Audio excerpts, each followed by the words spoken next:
Pa do të jepni mbështetjen e një që Izef të jetë kryeministër apo për formim qeverisë? Sigurisht që mbështetje Bashkimit Demokratik për integrimin ka dhënë dhe do jap edhe më tej. Do thotë ne jemi përcaktuar shumë hapur, shumë qartë që dhe në këtë rast i bëjmë ftesë edhe kryetarit të shtetit që të japë mandatin Zoran Zaevit për konstruimin e qeverisë së re. Do ishte e dobishme për vendin, do të ishte e dobishme për të gjithë njerëzit. Zotri Zaev tha se ju nuk keni thuajse asnjë pikë të përbashkët me VMRO dhe PMN, ndërsa keni pika të përbashkëta me LSDM-n.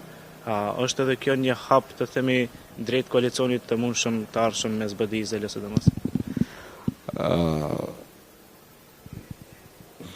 Tash nuk duhet shumë analizë thelluar, do thotë vetëm ky koalicion funksionon mes të BDI-s dhe LSDM-s, do thotë ne këmbejmë informacione për shumë gjëra, për të menaxhuar tani edhe në të ardhmen, qofshin ato politikat të brendshme apo edhe për politikat ndërkombëtare.